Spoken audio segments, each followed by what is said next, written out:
Bonjour Patricia Cass. Bonjour. Merci d'avoir accepté l'invitation du Républicain Lorrain, ici à Amnéville. Il y a deux prénoms qui vont marquer votre année 2012. Il y a d'abord Cathy, l'héroïne du téléfilm qui sera diffusé sur France 3 le mardi 15 mai à 20h35. On va y revenir évidemment.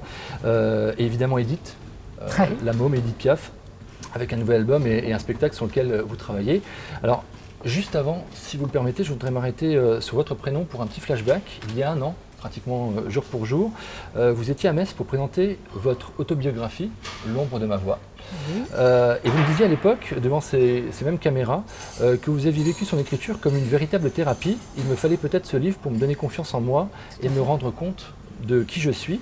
Alors justement, avec un peu de recul, Patricia, qu'est-ce que vous avez appris sur vous? Qu'est-ce que j'ai appris En fait, j'ai pas appris des choses, mais je comprends mieux certaines choses. C'est-à-dire que c'est sûr que quand en parallèle d'un début de carrière, d'un début de succès, tu vis la mort de tes parents, c'est vrai que sur le moment même, je pense que tu profites pas assez de ce qu'on t'a donné au début de la carrière. Et puis on se pose pas forcément cette question. C'est après, tu vois, qu'on se dit tiens, mais pourquoi j'ai pas assez profité de ces moments? Pourquoi les gens me disent waouh, c'est génial tout ce que tu vis et tout, et que je l'ai pas vécu comme ça. Et c'est vrai que quand tu as une autobiographie comme ça t'amène à ce genre de réaction. Et puis après, il y a aussi cet œil qui est un peu négatif sur moi, où tout d'un coup je me dis non, en fin de compte, j'ai plus rien à prouver. Voilà, je sais pas, je suis une belle personne ou je suis une belle artiste. Ce que j'aurais jamais fait avant, quoi. Parce que si, en sortant de scène, me dire ouais là c'était super, mais en général comme ça, j'étais plutôt dans le doute, dans le complexe, dans plein de choses, et ça a quand même amené tout ça. Et c'est vrai que le succès de ce livre, avant tout, c'est peut-être égoïste ce que je dis, mais ça a été une vraie thérapie pour moi. Alors 10 ans après vos débuts au cinéma dans le film de Claude Lelouch, vous redevenez actrice. Alors pourquoi tant de temps? Est-ce que c'est parce que les projets n'étaient pas intéressants ou parce que vous n'étiez pas prête? Je pense que c'est un ensemble de choses. C'est vrai que ma passion est avant tout la musique. Donc je courais pas derrière les rôles en me disant oh, je veux absolument avoir un rôle dans un film. Après on nous a proposé des choses mais qui n'étaient pas ce qui me touchait. Et puis après, comme dit, ça prend quand même beaucoup de place, la musique. Donc, et là, il se fait que même là, j'ai hésité. J'ai pas accepté ce rôle comme ça, parce que c'est un rôle où je me suis dit, est-ce que tu vas être capable de faire ça? Parce que c'est un rôle important, c'est profond, c'est difficile. Et c'est un personnage qui a une fragilité et une force.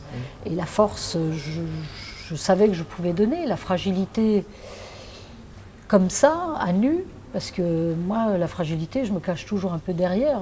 Quand je chante une chanson, je me sers comme ça de cette fragilité. Maintenant, de la mettre comme ça en avant, c'était pas évident. Donc c'est vrai que j'ai hésité. Et je me suis lancée, voilà, je me suis lancée, je ne sais pas si c'est un défi, parce que à l'arrivée, oui, mais au début, c'était vraiment, je me suis vraiment dit, est-ce que tu es capable de tenir un rôle comme ça? Donc c'est donc votre deuxième expérience au cinéma, en tout cas devant les caméras. Donc vous portez véritablement Assassiné sur vos épaules. Physiquement, je crois que vous jouez 115 scènes sur les 122 je crois même un peu plus. du téléfilm. Vrai. Alors vous y donnez la réplique à Serge Hazanavicius et Oui. vous y incarnez Cathy, une mère de famille divorcée, dont la fille est assassinée le jour de ses 20 ans. Oui. Qui est cette femme? Qui est cette femme? C'est une famille très simplement à qui tout d'un coup il va arriver un drame et ils vont être confrontés à des choses dont on ne peut même pas imaginer, parce que c'est vrai qu'il y a la douleur de la mort de la fille. Maintenant, c'est de savoir, de comprendre pourquoi et qui l'a tuée. Donc c'est un peu une enquête, mais c'est un peu une enquête à travers le regard de cette maman, enfin des parents, parce que Serge a aussi un rôle très important, et puis après tout ce qu'il y a autour, parce que tout d'un coup, tu te rends compte que les gens qui veulent t'aider, tu les repousses. Le regard des gens sur toi, c'est très difficile. Tu deviens un fait divers parce que la presse parle de toi. Il y a cette maison qui doit être vendue et qu'on ne peut plus vendre parce que la chambre de la fille est scellée et que donc il y a le banquier qui nous tombe dessus. Enfin voilà, c'est tout un ensemble de choses dont on ne se rend même pas compte. Et c'est vrai que en même temps, il y a ce courage de la mère qui se bat parce qu'elle veut comprendre, veut savoir voilà pourquoi. Et, mais qui en même temps vit l'enfer.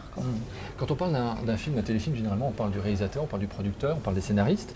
Moi, en regardant le making-of, je voudrais m'arrêter sur le chef opérateur son et votre coach notamment qui vous a suivi et qui insistait sur votre respiration et sur les nuances de votre voix pour partager l'émotion. Et il disait que vous avez un talent d'actrice dans la voix que la plupart n'avaient pas. Vous en avez conscience de ça? Non.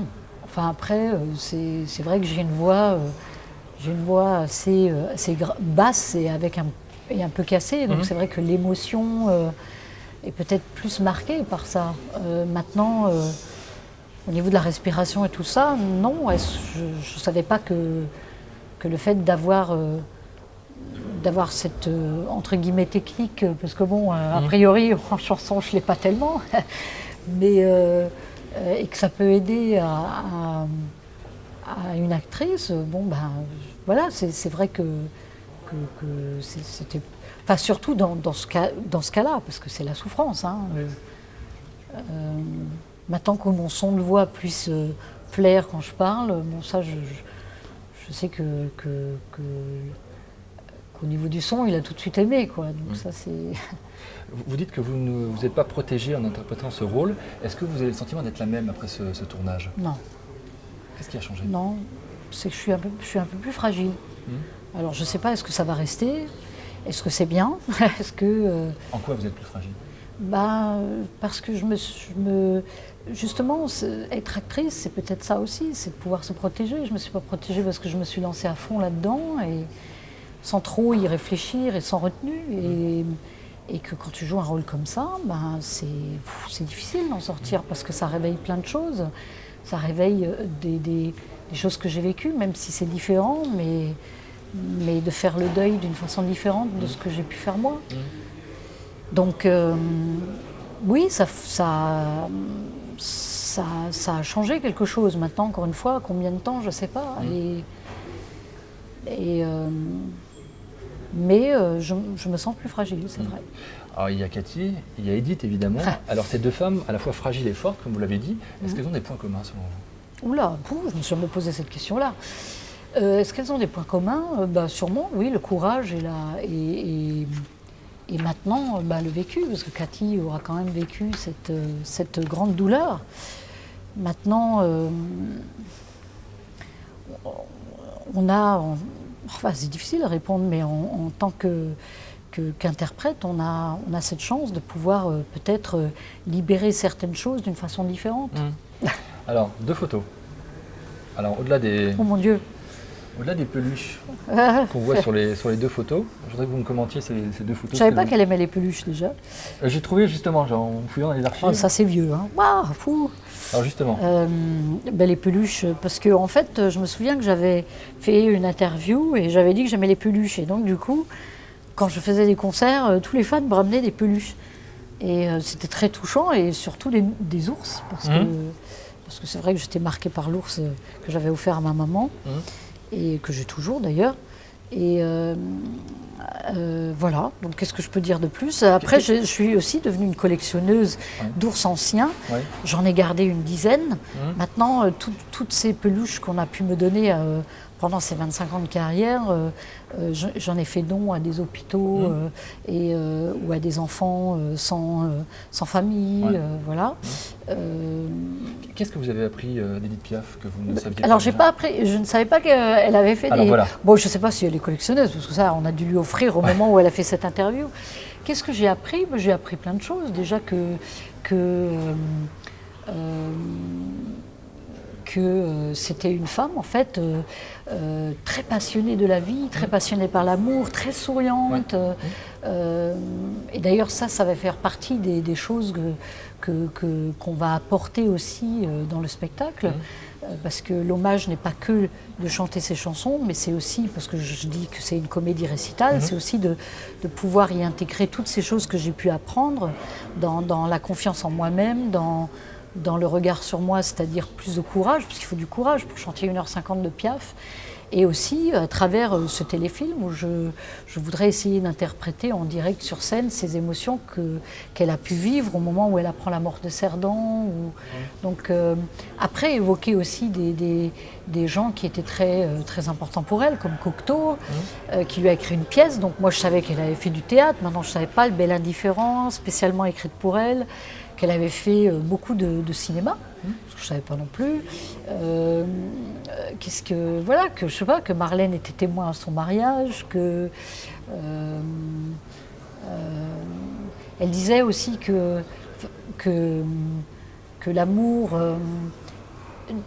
en général ne durait pas très longtemps, qu'elle faisait tout pour que l'amour s'arrête, parce qu'elle ne voulait pas tomber justement dans cette espèce de train-train qu'on vit à un moment. Elle voulait toujours que ce soit passionné et voilà, donc je sais pas, c'est vrai que c'est pas mal de petites choses comme ça qu'on apprend. Qu'est-ce qu'on peut savoir de l'album déjà ? Alors, de l'album, que c'est Abel Korzeniowski qui fait les arrangements. Alors Abel Korzeniowski est un compositeur de musique de film qui a fait Single Man de Tom Ford. J'adore sa subtilité. Et puis c'est vrai que c'est un projet, je le voyais grand. Alors quand je dis grand, ça ne veut pas dire que tout va être un grand orchestre, mais ça fait très musique de film. Alors on respecte quand même pas mal son répertoire, mais en lui donnant cette vision un peu nouvelle dans le son et dans le côté un peu grand, un peu film. On commence l'enregistrement le 21 juin à Londres. Et ça va être aussi quelque chose de très nouveau pour moi, parce qu'il y a 90 musiciens en studio. Donc ça va être assez impressionnant, je pense.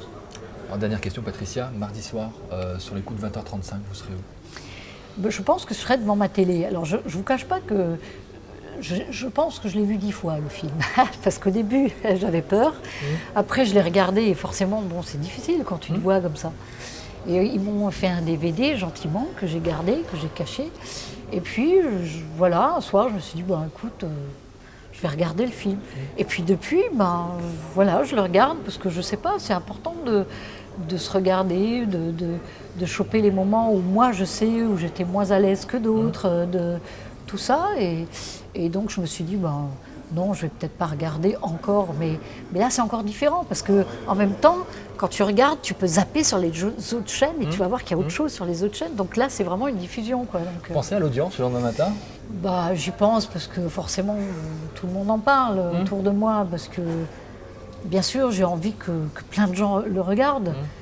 Alors je sais qu'il y a Dr House sur l'autre chaîne et que c'est très regardé, mais bon, ce que je veux surtout, c'est que plein de gens le voient, parce que c'est vraiment une belle histoire, c'est un fait divers, c'est bien fait, et j'ai vraiment tout donné, donc ça m'embêterait qu'on ne le voit pas, quoi. Donc je me dis, oui, je vais être curieuse, donc j'espère, même si on ne bat pas Dr House, au moins que plein de gens le regardent. Merci Patricia. Merci.